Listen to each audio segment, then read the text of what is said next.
প্রিয় তরুণ বন্ধুরা, গান্ধী কেন্দ্রের পক্ষ থেকে শুভেচ্ছা নিন। আজকে আমরা গান্ধী কেন্দ্র থেকে যে স্বকর্মসংস্থান বিষয়ে কথা বলি, সেই বিষয়ে কথা বলবো না। কেননা বাংলাদেশ আজকে সত্যিকার অর্থে একটি ক্রান্তিকালে দাঁড়িয়ে আছে, যেখানে সত্য প্রতিষ্ঠা খুবই জরুরি। নির্মোহ পক্ষপাতহীন সত্য ভাষণ এখন বিরল বিষয়ে পরিণত হয়েছে বাংলাদেশের সমাজ ও রাষ্ট্রে। কিন্তু আপনারা জানেন, এই মুহূর্তে বাংলাদেশের সত্য প্রতিষ্ঠার চেয়ে বড় আর কোনো বিষয় থাকতে পারে না। কেননা যে কোনো আলোচনা যদি নির্মোহ পক্ষপাতহীনভাবে না করা যায়, তাহলে সত্য প্রতিষ্ঠা করা যাবে না। এখন আপনারা বলতে পারেন যে সেই 2006-07 সালের বিশেষ সামরিক সরকারের সময়, যাকে তত্ত্বাবধায়ক বলা হতো, সেই সময়ের সৎ ও যোগ্য প্রার্থী আন্দোলনের মতো কোনো সত্য প্রতিষ্ঠা আমরা করতে চাই কিনা? না, আমরা আমাদের সেই ধরনের কিছু করবার নাই। আমরা কিন্তু ইতিমধ্যে প্রায় 25-26টি ভিডিও করেছি, আপলোড করেছি ইউটিউবে, অনেক সময় ফেসবুকে আপনারা দেখেছেন। আমাদের কাজ হলো employment generation through income generation, উপার্জন উপায়ের মধ্য দিয়ে আমাদের কর্মসংস্থান তৈরি, এটা আমাদের বিষয়। কিন্তু আমরা সেখান থেকে আজকে একটু দূরে সরে যাচ্ছি। কেন? কারণ হলো যে সত্য প্রতিষ্ঠা করতে হবে। বলবেন এটার সার্টিফিকেট কে দেবে? হ্যাঁ, আছে।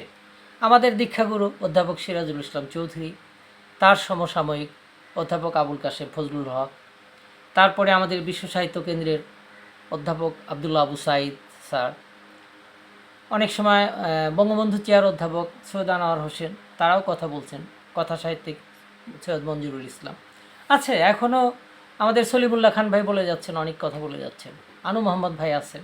সুতরাং সত্য প্রতিষ্ঠার জন্য যে সার্টিফিকেট দেওয়ার লোক পাওয়া যাবে না তা নয়, পাওয়া যাবে। তো যাই হোক, আমাদের আজকের প্রতিপাদ্য হলো যে আমরা দুটো বিষয় কয়েক মাস ধরে খুবই আলোচনা সমালোচনার কেন্দ্রে পরিণত হয়েছে। একটি হলো অধ্যাপক ইউনূস বিষয়ে যে বিতর্ক, তাকে নিয়ে সেখানে আমরা কথা বলবো, একটু সেটা পরে বলবো।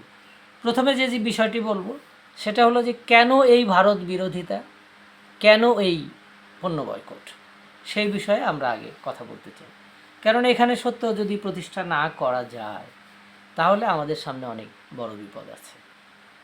জনাব পিনাকি ভট্টাচার্য, তিনি প্যারিস থেকে সম্ভবত 7ই জানুয়ারি নির্বাচনের পরে এই পণ্য বর্জনের যে ডাকটি দিয়েছেন, সেটা ধ্বনিত প্রতিধ্বনিত হয়ে এখন দেশে বিদেশে বাঙালি সমাজে, বাংলাদেশি মানুষ যারা, তাদের অনেকের এটা একটা বিষয় হয়ে দাঁড়িয়েছে। এই বিষয়ে কথা বলা, পণ্য বর্জন শুরু হয়েছে।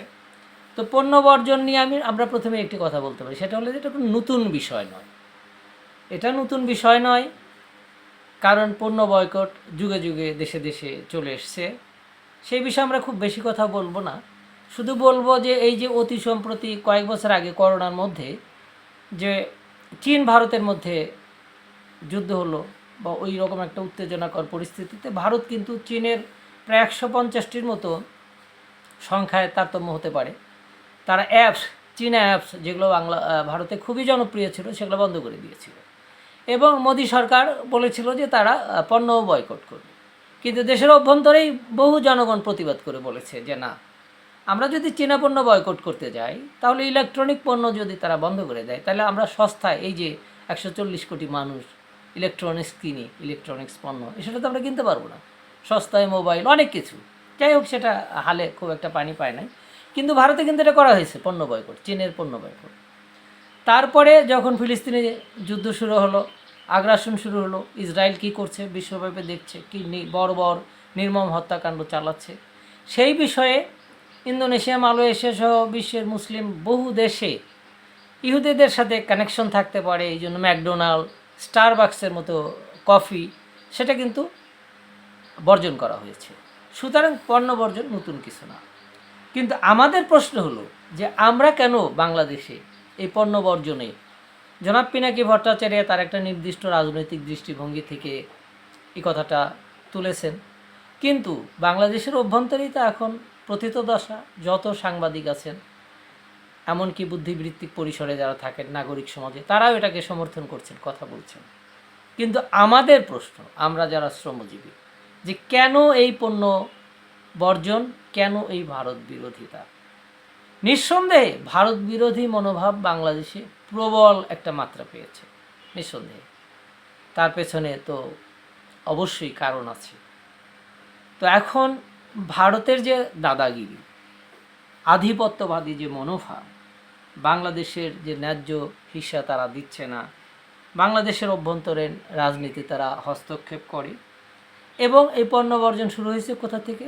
এই যে 7 জানুয়ারিতে যে নির্বাচন, সেই নির্বাচনে ভারত, প্রথমে বলা হয় নাই নির্বাচনের আগে বা ঠিক যখন নির্বাচনটি হবে বা তার 7 দিন পরে, কেননা যারা এটা বুঝতেন যে ভারত কি করছে, ভারত কিভাবে নগ্নভাবে হস্তক্ষেপ করছে, তারা কথা বলতে পারেন নাই, কারণ শাসক আওয়ামী লীগ সেই হালে পানি পেতে দেয় নাই। কিন্তু নির্বাচন যখন হয়ে গেছে, তখন শাসক পক্ষের সাধারণ সম্পাদক থেকে শুরু করে পররাষ্ট্রমন্ত্রী থেকে শুরু করে সবাই বলছেন যে হ্যাঁ, ভারত আমাদের পাশে ছিল, কিভাবে ছিল।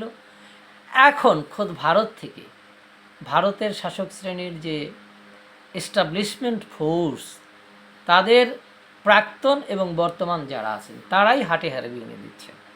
তো সে কথাটাতেও আমরা একটু পরে আসছি। প্রথম আমরা যে কথাটা বলবো, যে কেন বাংলাদেশের সাধারণ জনগণ এই পণ্য বয়কটের ডাকে সাড়া দিয়েছেন, সেটা হলো একটা বার্তা দিতে। সে বার্তাটা হলো যে বাংলাদেশের রাজনীতিতে যে নির্লজ্জ হস্তক্ষেপ এবং অন্যায় অন্যায্য হস্তক্ষেপ ভারতের শাসক শ্রেণী এবং এস্টাবলিশমেন্ট করছে, সেটার প্রতিবাদ করা। এবং বাংলাদেশের জনগণ যে একটি ভারতের তুলনায় ক্ষুদ্র দেশ, ক্ষুদ্র অর্থনীতি, সামরিক শক্তিতে তেমন বলিয়ান না হলেও কিন্তু সার্বভৌম, বাংলাদেশের মতো আর কটি দেশ এই রকম 30 লক্ষ শহীদের রক্ত, 2 লক্ষ মা বোনের সম্ভ্রম হারিয়ে মুক্তিযুদ্ধ করে স্বাধীন হয়েছে বলুন? সুতরাং বাংলাদেশ একটা আলাদা দেশ, বাংলাদেশকে ভারতের সাথে মেলানো যাবে না। ভারতের স্বাধীনতা তার ওইভাবে আসে না, আমরা সবই জানি। কিন্তু যে কথাটা বলতে হবে সেটা হলো যে 7 জানুয়ারি নির্বাচনের আগে যখন 2+2 যে মিটিংটা হলো দিল্লিতে,